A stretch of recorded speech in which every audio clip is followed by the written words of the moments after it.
Hello friends. मेरा नाम है सौरभ और मैं आपका स्वागत करता हूं इस टैली के बेसिक टू एडवांस सीरीज के लेक्चर नंबर 2 में। तो दोस्तों आज हम कुछ बेसिक और जानने वाले हैं टैली के बारे में। लास्ट क्लास में मैंने आपको बताया था कि टैली में कंपनी कैसे क्रिएट किया जाता है, कंपनी को सेलेक्ट कैसे किया जाता है, अगर अलग अलग कंपनी आप खोले हुए हैं तो सेलेक्ट कैसे किया जाता है, फिर टैली की उसे बंद कैसे किया जाता है और टैली क्या होता है, बेसिक डेफिनेशन मैंने आपको बताया था। तो आज मैं आपको टैली के कुछ इंपॉर्टेंट कॉन्फ़िगरेशन के बारे में बताने जा रहा हूँ कि कंपनी क्रिएशन के बाद, जैसा कि आप देख रहे हो यहाँ पे मैंने कंपनी ऑलरेडी जो लास्ट क्लास में मैंने क्रिएट किया था वो बनी हुई है। अब इसमें वाउचर एंट्री अभी कुछ है नहीं, ठीक है। तो अब वाउचर एंट्री करने से पहले मुझे किन किन कॉन्फ़िगरेशन पे काम करना है, किन किन कॉन्फ़िगरेशन को यस करना है, किन्हें नो रखना है, ताकि मैं वो जिस तरह का रिपोर्ट मैं चाहता हूँ वो टैली से निकाल पाऊँ। तो कॉन्फ़िगरेशन निकालने के लिए बेसिकली आप F11 प्रेस करो, या इधर राइट साइड में आप देखो यहाँ पे F11 होगा। यहाँ पे प्रेस करने के बाद यहाँ बेसिकली तीन कॉन्फ़िग होते बहुत सारे हैं, लेकिन तीन पे ही काम होता है: accounting features, inventory features and strategy and taxation. ये कॉमन है जिसपे लगभग काम इन्हीं पे होते हैं। तो सबसे पहला हम देखते हैं अकाउंटिंग फीचर्स क्या होता है।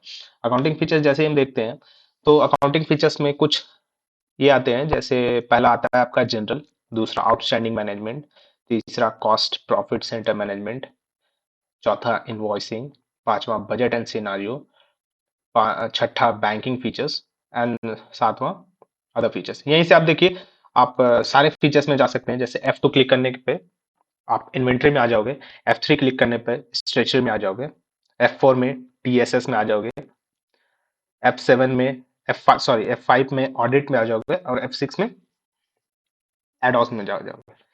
F4, F5, F6 exceptional case में यूज होते हैं। यूज होते हैं ऐसा नहीं है यूज नहीं होते, लेकिन यूज होते हैं। लेकिन बेसिकली अगर आप F1 आपको जानना बहुत जरूरी है, F2 जानना जरूरी है और F3 जानना जरूरी है। तो सबसे पहले हम लोग शुरुआत करते हैं फंक्शन F1 पे। हमें सारे पॉइंट जानने की जरूरत नहीं है कि एक एक पॉइंट क्या बोलता है। बेसिक पॉइंट आप इस पे जान लोगे तो धीरे धीरे काम करते करते, जैसा कि मैंने आपको प्रीवियस क्लास में भी बताया था, कि आपको एक एक चीज डीपली जानने की जरूरत नहीं है। आप जैसे जैसे काम करोगे वैसे वैसे आपको इसके बारे में नॉलेज और डीप वे में होते जाएगी, ठीक है। तो शुरुआत करते हैं अकाउंटिंग फीचर्स में। बेसिकली क्या होता है कि ये मेंटेन अकाउंट्स ओनली में क्या होता है कि अगर आप एंट्री कर रहे हो तो ये सिंगल एंट्री और डबल एंट्री के बारे में बताता है। मेंटेन अकाउंट्स ओनली में अगर आप इसे यस करोगे तो इन्वेंट्री अकाउंटिंग आपकी ऑफ हो जाएगी। देखिए, जैसे मैंने इसको मेंटेन अकाउंट्स यस किया, ये इन्वेंट्री मेरा डिसेबल हो गया, ठीक है। अब इसमें क्या होगा कि आप स्टॉक वाइज अपने टैली को कॉन्फ़िगर नहीं कर पाओगे। आप जो भी एंट्री होगा वाउचर वाइज होगा। मैं अभी जो बोल रहा हूँ वो आपको धीरे धीरे आगे जब मैं इस पे एंट्री करके आपको दिखाऊंगा तो आपको समझ में आएगा। फिलहाल आपको ये समझना है कि अगर आप मेंटेन अकाउंट ओनली करोगे तो आप स्टॉक वाइज एंट्री नहीं कर पाओगे, मतलब क्वांटिटी वाइज किसी भी चीज को आप रिकॉर्ड नहीं कर पाओगे टैली में। और जैसे इसको आप नो करोगे तो देखिए इन्वेंट्री ऑन हो जाता है, ठीक है।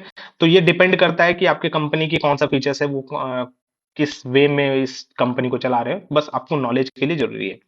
उसी तरह आप नीचे आओगे, अदर आउटस्टैंडिंग मैनेजमेंट में मेंटेन बिल वाइज एक इंपॉर्टेंट चीज होता है। जब आप एंट्री करते हो तो मान लो अगर आप सेल की एंट्री कर रहे हो, परचेज की एंट्री कर रहे हो, तो किसी भी इनवॉइसेस की जब आप एंट्री करते हो तो उस पे एक बिल होती है, बिल नंबर होती है।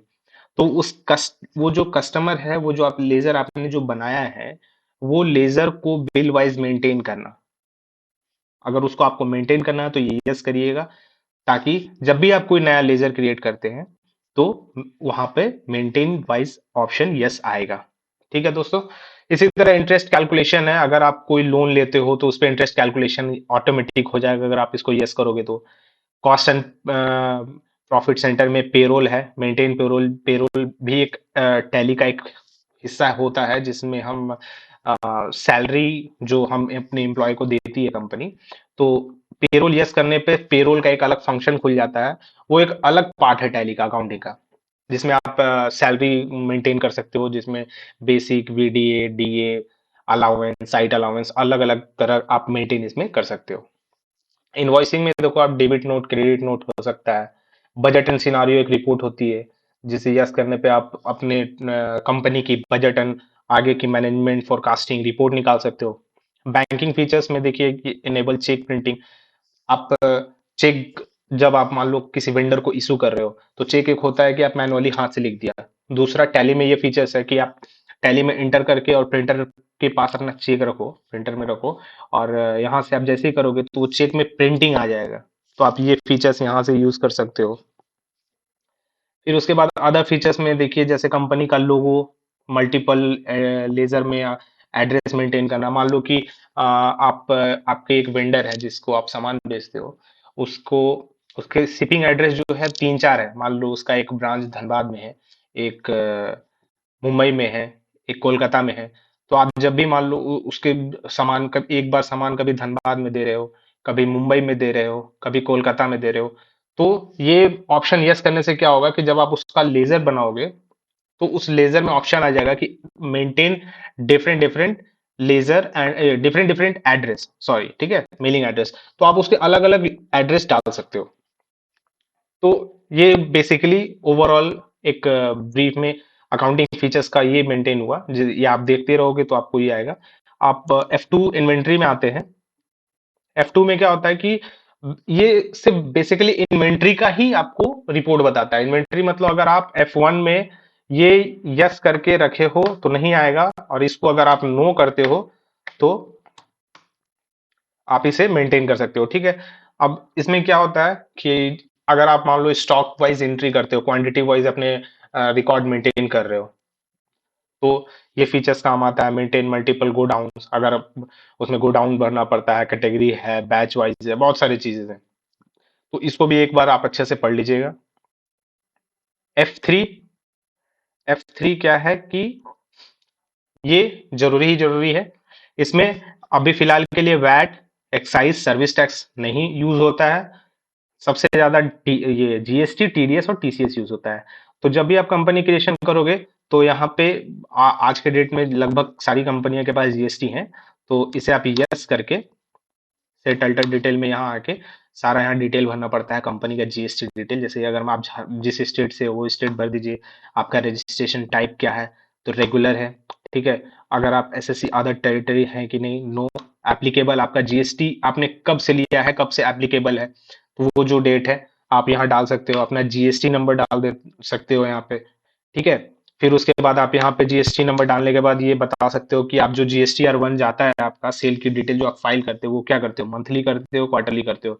उस हिसाब से ये क्राइटेरिया भरना होगा। इसमें ये बताना होगा कि वे बिल जो होता है वो एप्लीकेबल है कि नहीं आपके बिजनेस का। अगर यस है तो यस, नो है तो उसको आप नो कर सकते हो, ठीक है। उसी हिसाब से आपका जो भी क्राइटेरिया है यहाँ पे भरने के बाद आप इसे एक्सेप्ट कर सकते हो।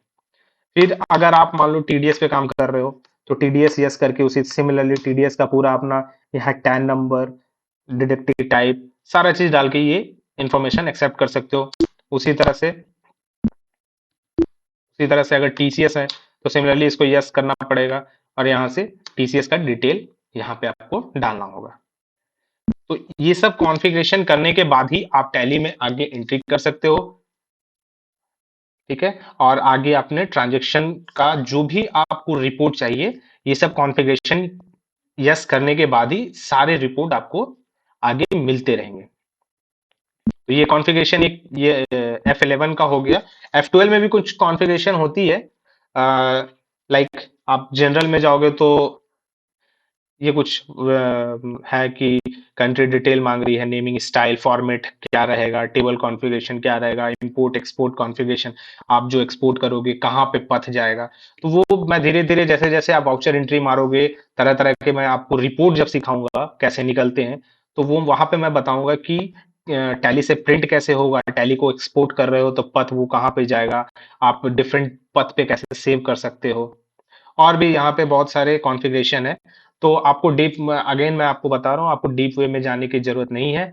एक-एक कॉन्फ़िगरेशन को पढ़ने की जरूरत नहीं है। जैसे-जैसे एंट्री आएँगे, जैसा-जैसा सिचुएशन आएगा, मैं कॉन्फ़िगरेशन बताते जाऊँगा, और बस उसी पे आप प्रैक्टिस करना, उससे ज़्यादा पढ़ने की इसमें जरूरत नहीं है।